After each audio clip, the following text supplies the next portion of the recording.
Let's get it.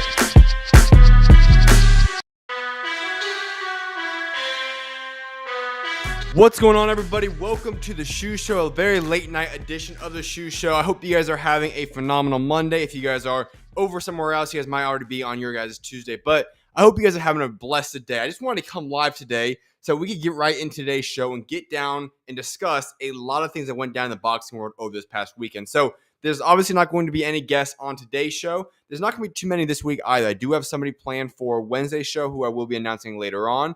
But besides that, it's official Canelo Bud Crawford fight week. There is going to be a ton of stuff to break down throughout this entire week. And on top of that, you've got Inoue versus MJ.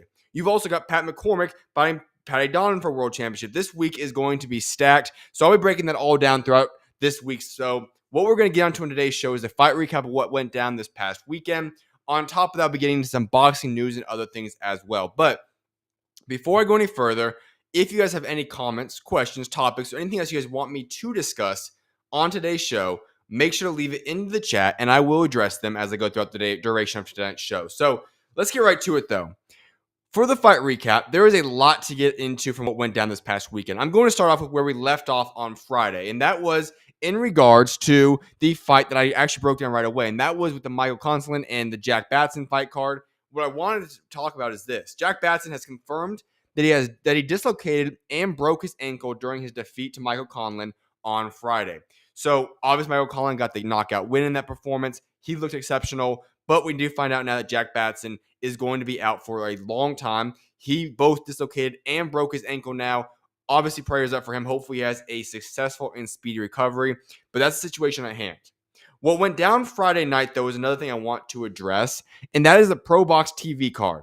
This was a very underrated fight card that I want to get into. First and foremost, let me say this.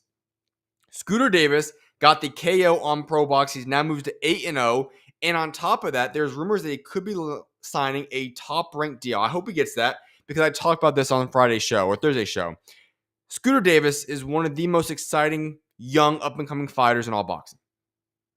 In terms of what will he accomplish down the road, that's to be determined. We'll figure that out in the future. But what I do know is this. Scooter Davis has an extremely bright future. This is a man that is box office. He's got the entire package to make himself a box office name in all of the sport of boxing right now. And him not being signed to a long-term deal right now by a promotional company has been baffling to me. Hopefully that deal where the rumors are coming out that he is going to sign a top rank is true. But regardless of what that is, he is going to be returning in November, I believe it said, to have another fight, which he will likely move to 9-0 at that point. That's what he's got in store. Suleiman Segawa, he got the job done in round 7 as the ref stepped in to save Brian Acosta at the end of the round. That's who I predicted to win that fight and for this fight. Remember, he went to a very controversial loss to Bruce Carrington last year. But when we look at it, Suleiman Segawa is a very talented fighter. And we saw that. He put on an absolute masterclass against Brian Acosta. There were some good moments by Acosta in that fight, don't get me wrong, but Segawa went out there and had an exceptional performance. And this is a man that continues to get better even at his age, and he's a guy that, if we go back in time, some people, in fact a lot of people, would even say that he would go as far as to say he beat Bruce Carrington in that fight. He's a legitimate fighter, very exciting guy as well. Then Rene Tellez Yaron, he goes the full 10 rounds with Jordan White and earns a nod from the judges. What a performance by him. This is a man that's already fought guys like Floyd Schofield. He's fought some other good fights. And, he's a solid opponent for guys that have built themselves up. Well, Jordan White was potentially going to be that guy that makes his statement win. I predicted that. I thought Jordan White was going to go out there and have a phenomenal performance, make his mark, and make a big statement. Well, he went to his hometown, and he ends up getting beat up the entire fight.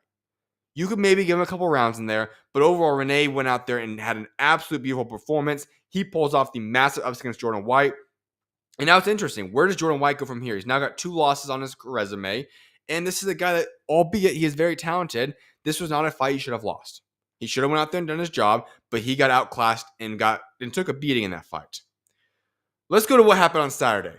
I'll give you guys a lot of the results that went down in a little bit, but I want to go down a few of the big opportunities here. First one, Pat McCormack defeats Miguel Parra via TKO in round 9 at the welterweight division. Pat McCormack is a man that is very exciting. He does not fight very often. He is still a young up-and-coming fighter, but this was a title eliminator. In all theory, this man now has positioned himself to be fighting for a world championship shot or possibly even a world championship, depending how the pieces fall. What did I witness from this past weekend from Pat McCormack? This is a man that looked phenomenal. Miguel Parra is not a joke. He is a solid fighter. He was top 15 ranked in all the world, and Pat McCormack did an absolute beautiful job on him. He went to work the entire duration of that fight, and he made a statement. And I look at him now and I say this, listen, I like Pat McCormack. Do I think he's ready to go fight for a world championship today at welterweight? No. I just don't.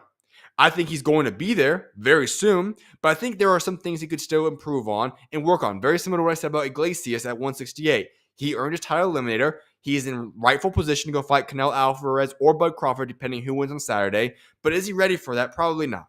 And that's the same place I'll put Pat McCormack at this point in time. Is he a good fighter? Absolutely. Could he compete? Sure. But I would like to see him progress a little bit more. This is a young guy. He's got plenty of time to develop. He's got plenty of opportunity to take the next step of growth and become the best boxer he could possibly can become. Why rush it right now? He could compete, sure. But there's a lot of guys at 147. When I look at Pat McCormack, I say this. How about him? How about we go look at an opportunity like a Chelani Mbenge? A very good fighter.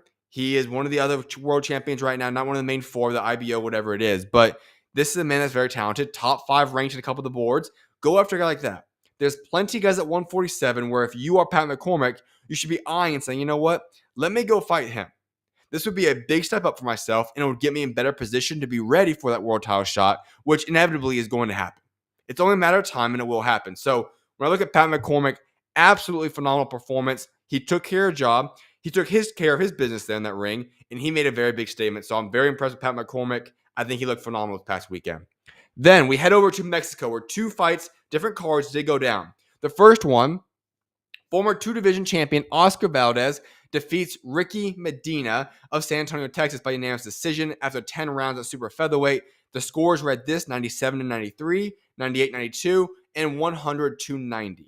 Those were the 3 scorecards that read on the scorecard for this fight. And when I look at this, listen, he won the fight. I think the 100-90 scorecard was atrocious. Absolutely no way in this world was that the proper scorecard. However, that's what it read. And what I say is this: Oscar Valdez is not the same man he once was. He is well past his prime. He is still a good fighter. He still can be competitive. But Oscar Valdez is not the man that we witnessed even a year or 2 ago that was going out there and doing the beating on Liam Wilson or those type of guys. And certainly this is not the same Oscar Valdez that we witnessed go on his title runs where he became a 2-division world champion. Do I think he could still perform in boxing going forward? Sure. He still is very talented. But this is far well past his prime. I don't think he's ever going to be world champion again. He was fine in this fight, but against a guy in Ricky Medina who's 16-4, 9 KOs. He wasn't much of a threat. Oscar Valdez took care of business. He rightfully won that fight. I just would be intrigued to see where he's going to go from here, though. Here's the other big one that happened in Mexico that I want to talk about. Eduardo Sugar Nunez, 21-1 now in his career with 27 knockouts. He defeats Christopher Diaz, who is a 30-6 record with 19 KOs from Philadelphia by unanimous decision with scores that read this: 117-109, 116-110, and 117-109. Nunez sent Diaz twice to the canvas in the 7th round.